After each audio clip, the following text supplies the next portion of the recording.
हाँ। वैन वायु जो है वो गति का क्या था? निम्नलिखित 5 प्रकार की चेष्टाओं का प्रवर्तक है। 5 प्रकार की कर्म वो करता है, चेष्टा करता है, मतलब कर्म उसका है गति करना, यानी कि मूवमेंट करना। इधर से उधर हम जाते हैं तो वो मूवमेंट के लिए व्यान वायु उसका कार्य है। अवक्षेपण नीचे की ओर गति, उत्प्रेक्षण ऊपर की ओर गति, ये सब हृदय का कार्य चलता है ना। नीचे से ऊपर ब्लड को लेके जाना, ऊपर से नीचे ब्लड को लेके आना, ये सब कार्य कौन करता है? तो ये व्यान वायु उसमें हेल्प करता है।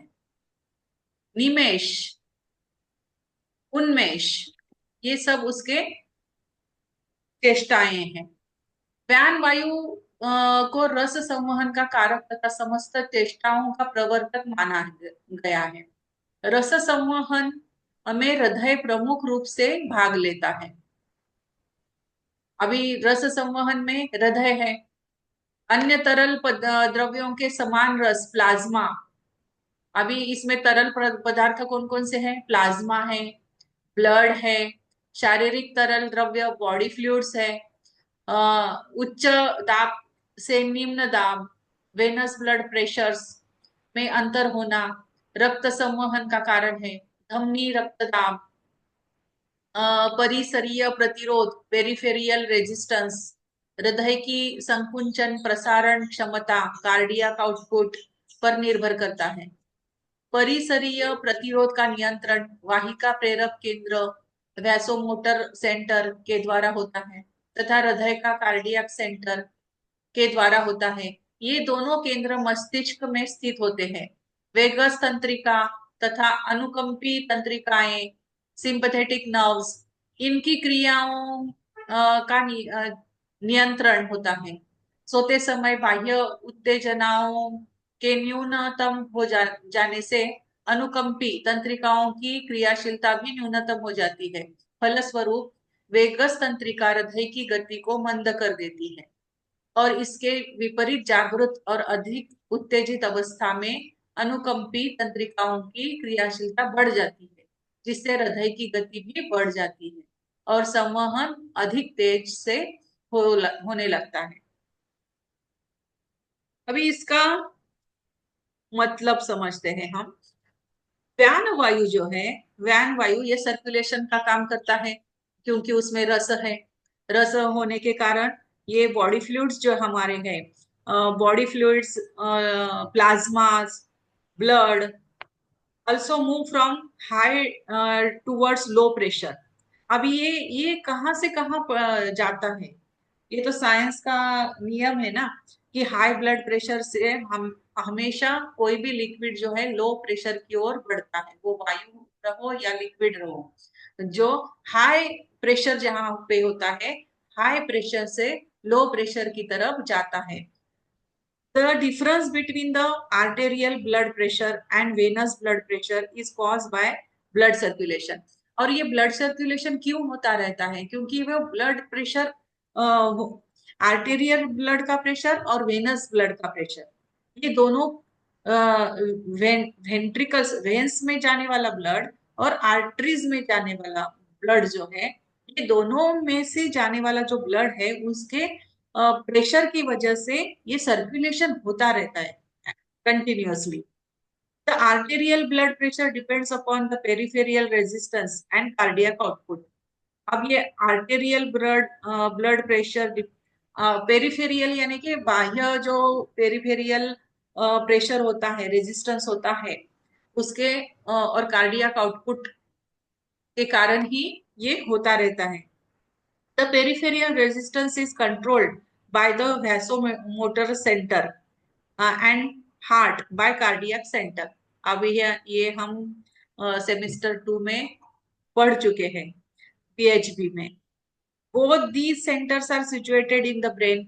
और इनके सेंटर्स जो है वो हमारे ब्रेन में है, जो उसको कंट्रोल कर रहे हैं। Vagus nerves and sympathetic nerves actively participate in these activities. Vagus nerve और सिंपैथेटिक नर्व इसको कंट्रोल कर रहे हैं। Almost all involuntary functions are controlled by these nerves due to the external senses being less active during the time of sleep. अभी क्या होता है ना, जब हम सोते रहते हैं तो सोते समय external senses being less active. हम सोते हैं तो हमारे हाथ पैर काम करते हैं क्या? नहीं करते हैं।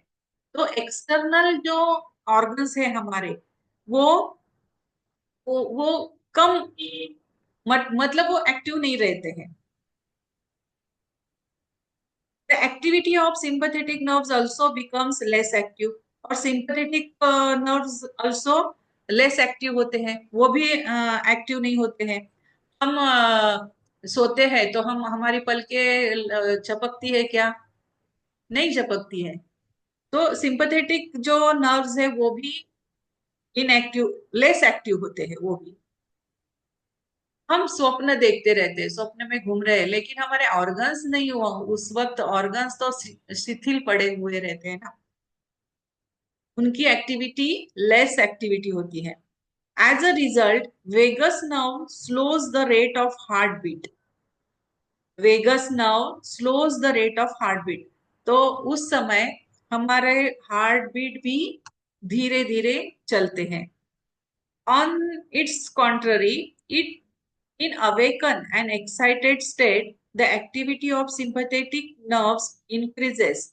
और जब हम अवेकन होते हैं मतलब हम सोए हुए नहीं, जागृत स्थिति में जब होते हैं, तो जागृत अवस्था में क्या होता है कि हमारी तंत्रिका यानी कि हमारे नर्व्स जो है, ये नर्व्स एक्साइटेड फॉर्म में हम जब होते हैं तो ये हार्ट बीट हमारा बढ़ता है उस वक्त, और स्पीडिंग अप द सर्कुलेशन, और उसकी वजह से क्या होता है, हार्ट बीट बढ़ने के कारण सर्कुलेशन भी फास्ट होता है। जो कि नींद के समय सब लेस होता है। तो जब हम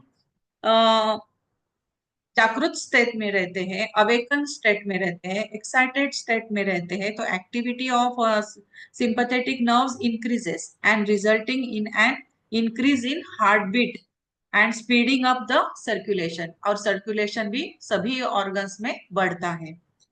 अब सिम्टम्स क्या है? अगर ये इम्बैलेंस हो जाए, ये व्यान वायु अगर इम्बैलेंस हो जाए, तो हमें क्या लक्षण दिखाई देते हैं? जोड़ों में कड़कड़ाहट, ज्ञान वायु अगर असंतुलित हो गया है, इम्बैलेंस हो गया है, तो जोड़ों में कड़कड़ाहट, चलते चलते समय हमारे घुटनों में खड़ खड़ सा आवाज आएगा, या फिर हमारे नीचे का जॉइंट जो है पैर का, क्या कहते हैं उसको, कौन सा जॉइंट है वो, नीचे वाला पैर का नीचे वाला एंकल जॉइंट। एंकल होगा, एंकल। एंकल। मुझे लगा सो गए सब। हाँ, नहीं नहीं। एंकल। हाँ हाँ हाँ, एंकल ऐसे जो है। कैसे सो जाएंगे। मैं तो जो ये, जोड़ों में कड़कड़ाहट का है, ये जो घुटने में कई बार आवाज आती है कई लोगों के, हाँ, तो ये हो व्यान जाता है वायु ना, का फ्लूइड कम होने असंतुलन की के वजह से कारण होता होती है। है। वायु की तो है ही है, उसके अलावा फ्लूइड भी कईयों में कम हो जाता है, तो उस कारण में भी हो जाती है वो। जनरली ये वायु के असंतुलन के कारण ही होता है। तो ये शुरुआत उसी से जोड़ों होती है। में कड़कड़ाहट जी जो होती है, वो जब वात आपका बढ़ता है, तो वात बढ़ने के कारण ही जोड़ों में कड़कड़ाहट होती है। तो वात को बैलेंस करना चाहिए। वात भी मतलब क्या, अब उसमें भी हम जान चुके हैं कि व्यान वायु, वात में कौन सा वायु है रिस्पॉन्सिबल, वो है व्यान वायु।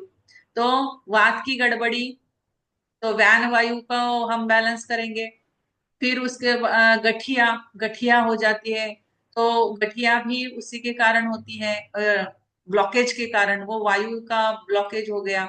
कमजोर स्नायु तंत्र, मूत्र अधिक होना, कमजोर रक्त संचरण, धड़कन अनियमित, शारीरिक गतियों में दिक्कत, तो ये सब जो है, ये व्यान वायु के असंतुलन के कारण होते हैं। अब उसके बाद है समान वायु। समान वायु जो है, इसका स्थान जो है समान वायु का, वो है पेट में, हमारे नाभि प्रदेश में है ना इसका स्थान। स्वेद, पसीना, वात दोषों तथा जल का वहन करने वाले स्रोतों में आश्रित एवं जठराग्नि के समीप में रहने वाली समान वायु जठराग्नि के बल को बढ़ाने वाली होती है। अब ये कहाँ पे है? नाभि के पास है। तो ये जो है जठराग्नि को बल देता है जलने के लिए। आमाशय, स्टमक तथा पक्वाशय डियोजिनम में विचरण करने वाला समान वायु अन्न ग्रहण कर जठराग्नि को बल प्रदान कर पचाता है तथा रस, सार अंश और मल को अलग अलग कर देता है। पाचक रस, डाइजेस्टिव सिक्रीशंस जिन स्थानों पर आहार द्रव्यों पर क्रिया करते हैं वे स्थान आमाशय, आम, अपक्व, अनराइप स्थान आशय, ग्रहणी डियोजिनम तथा छोटी आंत स्मॉल इंटेस्टाइन, यहाँ पर पाचाग्नि को समान वायु सहायता प्रदान करता है जिससे भोजन का पाचन ठीक प्रकार से हो जाता है। अन्न को ग्रहण कर पाचन क्रिया में सहायक होना तथा पाचन के पश्चात इस अंश के अवशेषण एब्सॉर्प्शन से मल भाग अलग करना तथा मल के निष्कासन हेतु मलाशय में पहुंचाना, ये सब कार्य समान वायु द्वारा संपन्न होते हैं। समान वायु की विकृति, अच्छा पहले हम ये समझ लेते हैं। हाँ, समान वायु का कार्य क्या है, कर्म क्या है? कर्म यानी उसका कार्य, वो क्या काम करता है? समान वायु काम क्या करता है? तो ये काम करता है पसीना, वात और आदि दोषों तथा जल का वहन करने वाले स्रोतों में आश्रित है ये। जहाँ पे पसीना क्रिएट होता है, बनता है, वहां पे ये रहता है समान वायु। Samana vayu moves in the it resides in sweat, vata dosha etcetera and water sources meridians. ये वाटर सोर्सेस जहाँ पे है, जहाँ पे मेरिडियंस है, नियर टू जठराग्नि, जठराग्नि के पास डाइजेस्टिव फायर जहाँ पे बनती है, उस डाइजेस्टिव फायर के पास ये अग्नि, वहीं पे ये अग्नि होता है। इंक्रीजेस द डाइजेस्टिव पावर, और ये क्या करता है, वो डाइजेस्टिव पावर को बढ़ाता है। किसी किसी को भूख नहीं लगती है, तो भूख कभी ज्यादा लगती है कभी कम लगती है, तो ये समान वायु का संतुलन या बैलेंस, असंतुलन या संतुलन के कारण होता है। समान vayu moves in stomach and duodenum and strengthen the digestive fire. अब ये कहाँ पे जाता है? ये समान वायु स्टमक में जाता है, डियोडिनम में जाता है, और वो डाइजेस्टिव फायर को स्ट्रेंथन करता है for the digestion of food. Those places where the digestive secretion reacts on food substances are stomach, duodenum and small intestine.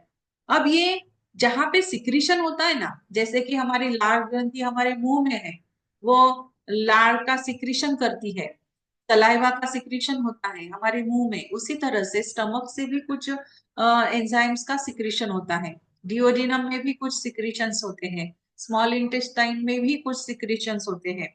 तो ये जो डाइजेस्टिव सिक्रीशन का रिएक्ट करना ऑन फूड, अब ये एंजाइम उस फूड के ऊपर रिएक्शन करता है, जो भी हमने खाया हुआ है, जो भी निवाला अंदर गया है, तो वो निवाले को कुछ सिक्रीशन में मिक्स करके उसको रिएक्शन करके अलग सा कुछ बनाना, और वो ब्लड बनना के ऊपर भेजना।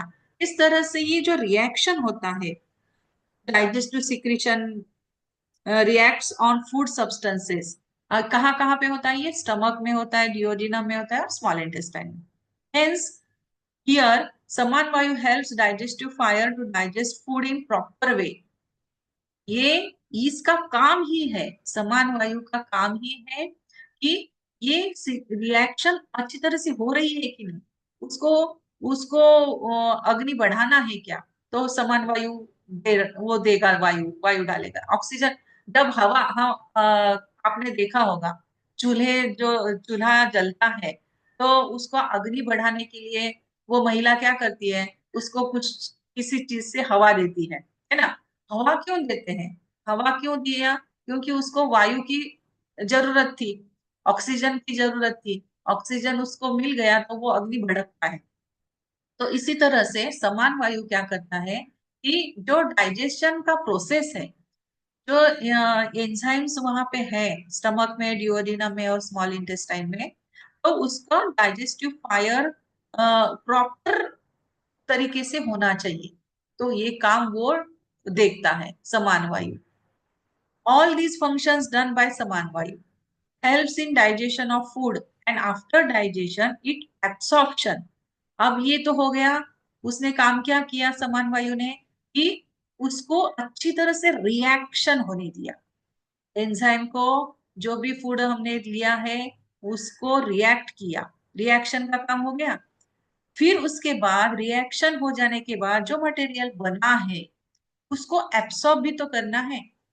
तो डाइजेशन हो जाने के बाद एब्सॉर्प्शन का काम भी वो करता है, ये एब्सॉर्प्शन में भी वो हेल्प करता है समान वायु। Waste get separated. अभी अभी क्या हुआ, अभी जो अ, हमें चाहिए वो क्या करेंगे, ब्लड, ब्लड बन जाएगा उसका, वहां पे एब्सॉर्प्शन हो जाएगा और वो क्या कहाँ पे जाएगा, आर्टरीज में जाएगा या वेन्स में जाएगा।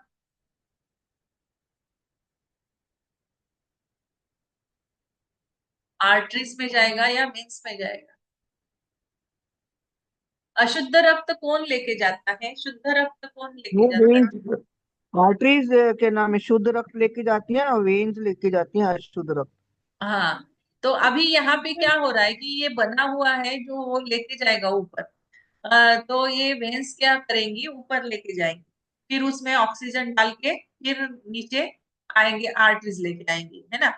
तो इस तरह से ये एब्सॉर्प्शन हो जाने के बाद, एब्सॉर्प्शन हो जाने के बाद वो क्या करेगा, अभी जो मटेरियल अनवांटेड है एब्सॉर्ब कर लिया, एब्सॉर्ब कर लेने के बाद जो बचता है कुच्चा, जो उसको कहेंगे हम वेस्ट मटेरियल, तो उसे वो अलग करेगा, सेपरेट करेगा और वो रेक्टम में भेज देगा, उसको ऐसे जोर से धक्का दे देगा तो फिर वो रेक्टम में चला जाएगा फॉर एक्सक्रीशन। फिर एक्सक्रीशन के लिए वो रेक्टम में उसको भेज देगा। फिर absorption, waste get separated and reach to rectum for excretion. Imbalance of samana vayu. अब ये इम्बैलेंस अगर हो जाए, ये समान वायु का इम्बैलेंस अगर हो जाए तो क्या हो सकता है, समान वायु की विकृति पर कब्ज होता है। फिर अगर ये समान वायु ने ठीक तरह से काम नहीं किया, अगर वो इम्बैलेंस है समान वायु, तो कॉन्स्टिपेशन होगा, कब्ज होगा, मंदाग्नि होगा, डाइजेशन भी अच्छी तरह से नहीं होगा, अतिसार, डायरिया होगा, क्योंकि डाइजेशन की प्रोसेस ही नहीं हो रही है ना, वो समान वायु वहां पे है ही नहीं पूरी तरह से। तो ये पूरी तरह से समान वायु नहीं है, उसके कारण ही विकृति आ रही है यहाँ पे, कब्ज हो बन रहा है, मंदाग्नि हो रही है, अतिसार हो रहा है, क्योंकि डाइजेशन ही नहीं हुआ, रोग भी हो एक जाते हैं। एक मिनट में, जैसे हम आप बोल रहे हो कि इससे विकार होते हैं, तो हम क्या असमान वायु अकेला भी उसकी उसका ट्रीटमेंट भी कर सकते हैं? क्या, सॉरी। मतलब ये ना, जैसे हाँ, हम किसी को समान वायु की जरूरत है, जैसे मान लो उसको प्रॉब्लम हो रही है, तो उससे वो समान वायु से ठीक हो सकती है। तो अकेला हाँ, समान वायु कैसे पी सकते हैं उसमें? तो वो तो वायु वाली फिंगर पे ही ट्रीट करना पड़ेगा ना। हाँ, वायु वाली फिंगर पे ही ट्रीट करना पड़ेगा, वायु वाली फिंगर पे ही ट्रीट करना पड़ेगा। तो ये ठीक है। हम इसलिए पढ़ रहे हैं, हम ये डीप जा रहे हैं हम, हमें हमें तो पता है कि वायु ये सब करता है, लेकिन कौन सा वायु ये काम करता है ये हम पढ़ रहे हैं। हमें पता है कि वात का वात दोष है ये, सिर्फ हम इतना ही जान गए कि वात दोष है, लेकिन वात दोष में भी कौन सा वायु का काम है वहां पे, तो ये हम डीप में पढ़ रहे हैं। तो समान वायु, तो इसलिए वो मुद्राएं हैं। वो मुद्राएं जो है वो स्पेशली उस वायु को एक्टिवेट करने के लिए है। अभी आपको समान वायु को एक्टिवेट करना है, तो हमें समान वायु मुद्रा करनी चाहिए, जो पहले दिन बताई थी, सारे सभी फिंगर्स को टच करना एक दूसरे से, वो हो गई समान मुद्रा। तो अगर हम सभी एलिमेंट्स को एक दूसरे से जोड़ देंगे तो वो हो गई समान वायु मुद्रा। तो ये कुछ देर हम अगर जैसे कि अभी मेडिटेट किया उस तरह से 45 मिनट्स अगर बैठते हैं, अगर किसी को ज्यादा प्रॉब्लम है तो वो लोग उसने ज्यादा देर बैठना चाहिए। ये सब हाथों को लगा के, जो भी हम मेथी पट्टी लगाएंगे या मैग्नेट्स लगाएंगे, वो मैग्नेट्स लगा के अगर आप ये मुद्रा के साथ बैठोगे तो इसका इफेक्ट ज्यादा होगा। समान वायु जो और है। हाँ। और समान वायु मैम, वो स्थान जो आता है छोटी स्मॉल इंटेस्टाइन और नेवल एरिया, वहां पे भी ट्रीटमेंट दे सकते हैं हम लोग। हाँ। हाँ। समान वायु स्मॉल इंटेस्टाइन आता है और नाभि आता है, तो वहां पे हाँ, भी दे नाभि, सकते हैं ट्रीटमेंट। नाभि के वहां पे ट्रीट कर सकते हैं हम। नाभि ट्रीट करने के लिए नाभि पंप आता है, तो फिर आप नाभि पंप के द्वारा उसको बैलेंस भी कर सकते हैं, नाभि का क्षेत्र, तो वो समान वायु भी बैलेंस हो जाएगा। नेचुरोपैथी में वहां पे पानी की पट्टी रखते हैं फिर नाभि के ऊपर। अगर वो वायु में हीट अगर बढ़ गई है तो वो हीट कम करने के लिए ऐसे गीला कपड़ा करते हैं, फिर वो नाभि के वहां पे रख देते हैं ऊपर, तो वो हीट कम हो जाती है, फिर वो वायु बैलेंस हो जाता है। अगर ठंडा पड़ गया है तो वो बैलेंस हो जाता है उससे। पाचक रस को हाँ, आहार पाचन में समान वायु को दो प्रकार सहायता करता है। पाचक रस को उसके कार्य क्षेत्र में पहुंचाना। अब ये इसका कार्य क्या है, समान वायु का कार्य क्या है? दो प्रकार का सहायक होता है। पाचक रस को उसके कार्य क्षेत्र में पहुंचाना, उदर तथा आंतों में गति उत्पन्न करना। उदर में या स्मॉल इंटेस्टाइन, लार्ज इंटेस्टाइन में गति उत्पन्न करना, प्रथम कार्य में प्रमुख योगदान वेगस तंत्रिका का होता है। इस तंत्रिका की प्रेरणा से पाचक रसों की उत्पत्ति बढ़ जाती है। इसके विपरीत प्रभाव अनुकंपी तंत्रिकाओं का होता है। आंत्र गति, इंटेस्टाइनल मूवमेंट में आंत्र भित्ति से में स्थित प्रेरक तंत्रिकाओं, मोटर नर्व्स का तंत्रिका जाल, नर्व प्लेक्सस तथा संवेदी तंत्रिका, ये हिंदी में इतना समझ में नहीं आता है, मैं इंग्लिश पढ़ती हूँ। Imbalance of samana vayu creates the diseases as constipation, diarrhoea and indigestion. Imbalances से क्या होता है कि समान वायु क्या पैदा करता है। हाँ, जैसे ही इम्बैलेंस होता है तो इम्बैलेंस से क्या होता है, कॉन्स्टिपेशन होता है, डायरिया होता है, इंडाइजेशन होता है।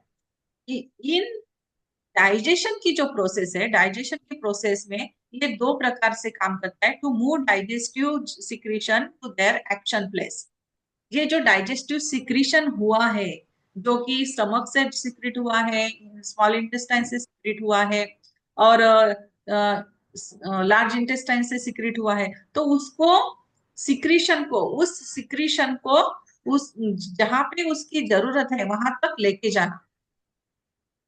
और दूसरा काम क्या है, creates movement in stomach and intestine. Stomach और इंटेस्टाइन में मूवमेंट करना। अगर वो खाली ठंडा बैठे रहेंगे तो कुछ काम नहीं होगा ना, एक्टिव होनी चाहिए ना वो, तो उसमें मूवमेंट पैदा करना। Creates movement in small stomach and intestine.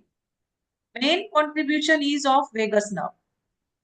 ये मेन वेगस नर्व का ये काम है, मेन काम है उसका कि उसको मूवमेंट देना, इंटेस्टाइन को और स्टमक को। Digestive secretion increases by the stimulation of this nerve. Vagus nerve के कारण ही डाइजेशन का सिक्रीशन बढ़ता है, डाइजेस्टिव जूसेस का सिक्रीशन बढ़ता है। इट्स अपोज अभी इसके अपोजिट में क्या होता है, it's opposite effect is by parasympathetic sympathetic nerve. In intestinal movement, nerve plexus of motor nerve present in intestinal wall. Intestinal movement जो होती है, इंटेस्टाइन की जो मूवमेंट होती है, उसमें nerve plexus of motor nerve. अब इसमें जो नर्व है उसका नाम क्या है? Plexus of motor nerve, nerve plexus of motor nerve present in intestinal wall. ये इंटेस्टाइनल वॉल की नर्व है। And nerve plexus of sensory nerve mainly present text part. अब ये दो नर्व्स काम करती है, nerve plexus of motor nerve जो कि इंटेस्टाइनल वॉल में है, और nerve plexus of sensory nerve, ये दोनों मिलके ये काम करती है। The functions of these plexus are peristaltic movement in intestine and to maintain elasticity of intestinal wall. अब जैसे कि वो अर्थवर्म होते हैं ना, अर्थवर्म कैसे ऐसे आगे बढ़ता है, फिर एक्सटेंशन रिलैक्सेशन। कभी देखा है क्या अर्थवर्म को? केचुआ, केचुआ कहते हैं उसे। उसका उसका मूवमेंट देखा है क्या? उसी को पहले पेरिस्टा इकट्ठा होता है फिर आगे चलता है, फिर इकट्ठा होता है फिर आगे चलता है। हाँ, आगे चलता है। वैसे ही स्नेक भी सांप सांप भी वैसे ही जाता है आगे। सीधा चलता है मैडम, बिल्कुल। हाँ, सांप ऐसे लेकिन इकट्ठा नहीं होता लेकिन है। उसका भी ऐसे पेरिस्टाल्टिक मूवमेंट थोड़ा थोड़ा होता है उसका, लेकिन अर्थवर्म का ज्यादा दिखाई देता है। हाँ, उसमें ज्यादा होता है, हाँ, वो पहले इसमें वो ज्यादा सारा होता इकट्ठा होता है, फिर आगे की वो सरक जाता है है। पूरी की हाँ हाँ पूरा। हाँ, यस। तो उसी तरह से वो उसी पेरिस्टाल्टिक मूवमेंट से ही वही मूवमेंट्स हमारे इंटेस्टाइन में होती है। वैसे ही इलास्टिसिटी होती है इंटेस्टाइनल वॉल की। तो ये मेंटेन करता है वो ये जो फंक्शन है ना, पेरिस्टाल्टिक मूवमेंट होना, ये जो फंक्शन है ना, उसकी इलास्टिसिटी बना के रखना इंटेस्टाइनल वॉल की, और ये मूवमेंट करना, आगे भेजने का काम करना, वो जो फूड मटेरियल है उसको, वो पेरिस्टाल्टिक मूवमेंट से ही वो फूड आगे ढकेला जाता है। तो ये काम ये नर्व्स करती है। Both these plexus relates with the sympathetic nerves. अब ये दोनों जो प्लेक्सस नर्व्स हैं, ये sympathetic nerves, parasympathetic nerves and vagus nerve and renal nerve, because of this their function sometime is fast or slow accordingly. अब कितना fast करना है, कितना स्लो करना है, तो ये सब नर्व्स मिलके करती है। Sympathetic nerve, parasympathetic nerve, vagus nerve और रीनल नर्व, ये सब मिलके ये फंक्शन करती है, फास्ट करना है या स्लो करना है। Disconnecting with other nerves, function of both the plexus continues, and likewise in this stage peristaltic movement also continues. और इसी तरह से ये पेरिस्टाल्टिक मूवमेंट होती रहती है। जो भी फूड मटेरियल है वो आगे आगे ढकेला जाता है। Symptoms of imbalance of samana vayu. अब सिम्टम्स क्या है? तो इसके सिम्टम्स हैं भोजन की अति मंद, अति शीघ्र गति, समान वायु के असंतुलन के कारण। समान भोजन की अति मंद और अति शीघ्र गति। कभी कभी हम बहुत धीरे धीरे खाते हैं, कभी कभी बहुत ज्यादा जल्दी। अ, ए- एक पर्सन होते हैं, कुछ कुछ कुछ जो कि जब तक हम सब परोसते हैं तब तक तो उस आदमी का खाना भी हो जाता है। तो इस तरह से कोई कोई बहुत शीघ्र गति से खाता है, कोई धीरे धीरे खाता है। फिर उसके बाद में क्या होगा? अपच होगा, इनडाइजेशन, दस्त, गैसेस होंगे, कमजोर पोषण, ऊर्जा की कमी, पानी की कमी। तो ये सिम्टम्स है।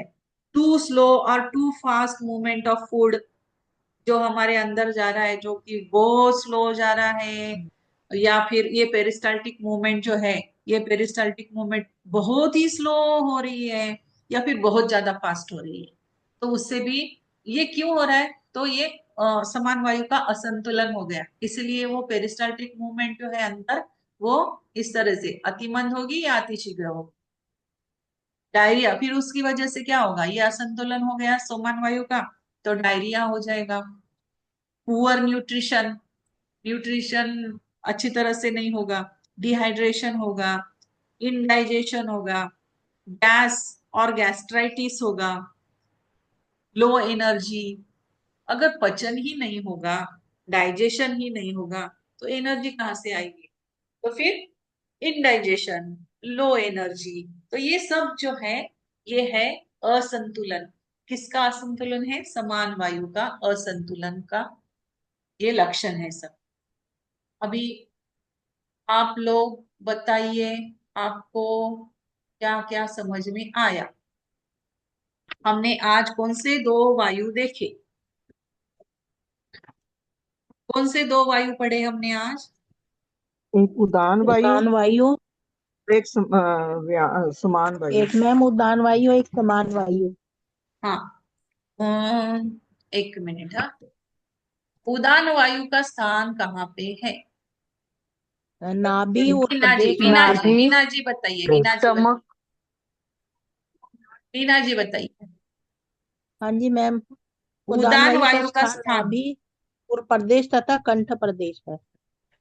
हाँ, तो फिर इसका सिम्टम्स क्या है? इम्बैलेंस के सिम्टम्स क्या है इसके? इसके इसके कारण मैं नंबर 1 मैम, आंखें रूखी हो जाती हैं, गला खराब हो जाता है, टॉन्सिल्स में सूजन हो जाती है, उत्सुकता में कमी हो जाती है, कमजोरी होती है, थकान लगती है, कान में दर्द, वाणी की समस्या होती है, अति उग्रता, गुस्सा बहुत आता है, सूखी खांसी होती है। हाँ, और ये उदान वायु जो है, उदान वायु का मीनिंग क्या है? उदान वायु से क्या क्या होता है? फंक्शन क्या है उसका, उदान वायु का? इसका फंक्शन मैम, इसके लिए बल कार्य को करने के लिए प्रयत्न करना, ऊर्जा उदान वायु का मैं फंक्शन। बताऊं? हाँ, बताओ। मैं ये गतिश ये वायु जो है ना, उदान वायु शरीर में गति उत्पन्न करता है। अंगों को फैलाना, सिकोड़ना, और या पलक गिराना, पलक उठाना, ये सारी क्रियाएं जो है हमारी उससे होती हैं, मतलब उदान वायु से होती हैं। और उसमें हमारा जो एक्सटेंशन और आकुंचन और नहीं नहीं, ये प्रसारण। व्यान नहीं वायु से नहीं होता नहीं, है, वो उदान वायु से नहीं। इम्बैलेंस से। अच्छा और सॉरी, ये ज्ञान व्यान वायु वायु की। से होता है, पलक उठाना हाँ वगैरह ये। हाँ हाँ। सॉरी, इसमें मतलब वो हो जाता है कि उत्साह, हमारा जो है हम कार्य करने का जैसे प्रयत्न करते हैं, ऊर्जा, उत्साह की वृद्धि होगी, बल और वरण आदि को उचित रूप से में रखना, ये उत्सव उदान वायु के कर्म है। हम्म। उदान वायु के कर्म क्या है?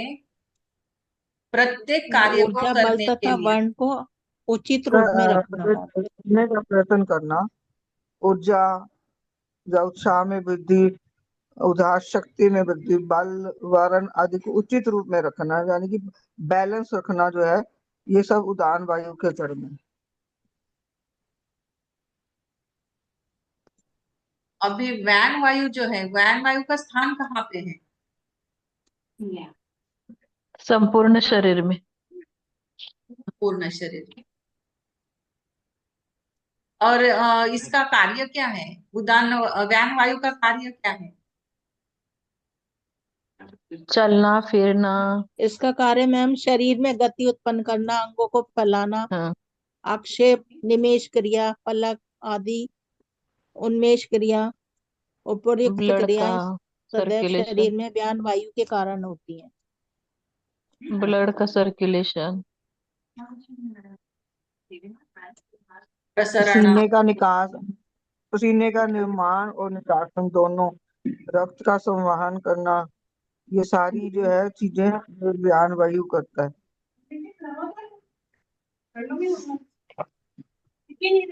रस संवहन। तो कर लो नंगा तो। और इसका व्यान का कर्म क्या है? व्यान वायु के व्यान का कर्म हाँ, ब्लड का सर्कुलेशन करना। चेष्टाएं यानी कि कर्म। हाँ, हाँ जी और मैम। ऊपर से नीचे, नीचे से ऊपर सर्कुलेशन वो करता है, चलना फिरना, ये सब। हाँ, निमेश यानी ये मस्तिष्क और वेगस नर्व में अनुकंपी तंत्रिकाएं इनकी क्रियाओं के निमे प्रमुख भाग लेती हैं। पलक कॉन्ट्रैक्ट, गिराना, निमेश मीन्स हाँ, कॉन्ट्रैक्शन। आँख निमेश से यानी सिकोड़ना। कॉन्ट्रैक्शन, निमेश यानी हम्म। कॉन्ट्रैक्शन, और उन्मेष यानी एक्सटेंशन। कॉन्ट्रैक्शन, वायु accepted to be cause of fluid circulation। हाँ, थामना। हाँ, व्यान वायु के असंतुलन के लक्षण क्या है? इसमें जैसे उच्च दाब और निम्न दाब, जो लो बीपी और ब्लड हाई बीपी, ये सारा जो है उसको कंट्रोल करता है। और कार्डियक आउटपुट पर इस पर ही निर्भर करती है, जैसे बॉडी फ्लूइड को इधर जोड़ों में उधर कड़कड़ाहट, गठिया, कमजोर यूरिनरी का प्रॉब्लम, जोड़ों में घुमाता है कड़कड़ाहट, खाना। गठिया, हाँ, कमजोर स्नायु तंत्र, मूत्र अधिक स्नायु होना, तंत्र, मूत्र अधिक आना, कमजोर कमजोर रक्त संचारण, धड़कन धड़कन, अनियमित, शारीरिक गतियों में शारीरिक दिक्कत, गतियों में दिक्कत। दिक्कत। हम्म। और समान वायु का स्थान कहाँ पे है? समान वायु का स्मॉल स्थान कहाँ? इंटेस्टाइन है नाभि, जो स्मॉल ये इंटेस्टाइन है नाभि। मैम जठर अग्नि में, जठर अग्नि हाँ, को बल जठर देता है। अग्नि के समय, और ड्यूडेनम स्टमक में एंड होता है। डिओडेनम। डूडनम, हाँ, डनम, आमाशय और बकवास की, पक्वाशय। हिंदी हाँ, में माशय और आमाशय बकवास और की। हाँ पक्वाशय में उसका स्थान है। क्योंकि ये जब पाचक हम रस, अन्न ग्रहण डाइजेस्टिव करते हैं तो ये सिक्रीशन। उसमें वो अग्नि पैदा करके, उसमें जठर अग्नि पैदा करके बल प्रदान, उसे पचाने में बल हेल्प प्रदान करता है। करता है, हाँ, करता है। हेल्प करता है ना उसमें, उसको डाइजेशन मतलब में भोजन को एंजाइम्स पचाने में। बनाते हैं अलग अलग। एंजाइम्स बनाने के लिए वो, मल को अलग कर देता है शरीर में, उसके रस हाँ, को अलग कर यस, देता है, मल को स्थानों भी के अलग। अंदर दो रस को बाकी या उसको आगे की तरफ धकेलने हाँ का जी, भी और काम उसके यही रस करता को है ना, अलग करके और अब्जॉर्प्शन का काम भी करता है। हम्म, अन्न का अब्जॉर्प्शन जो है, उसमें उसमें से इम्पोर्टेड तत्व निकाल के बाकी का मल जो है आगे की तरफ धकेल देता है। और स्मॉल, वो स्मॉल इंटेस्टाइन को भेज देता है। हाँ। हाँ, हम्म। समान वायु के असंतुलन के कारण लक्षण क्या है? कब्ज, असंतुलन के लक्षण, कब्ज, कॉन्स्टिपेशन, भोजन का डायरिया। मंदाग्नि, भोजन का क्षार अति आदि रोग हो मंद जाते हैं और मैम। तेज गति, अपच, भोजन का दस्त, अति मंद, कॉन्स्टिपेशन होता है, गैस, कमजोर भोजन पोषण, मेटाबॉलिज्म कम गैस, होता है, कमी, पानी की कमी। कमजोर पोषण, डायरिया, ऊर्जा की कमी,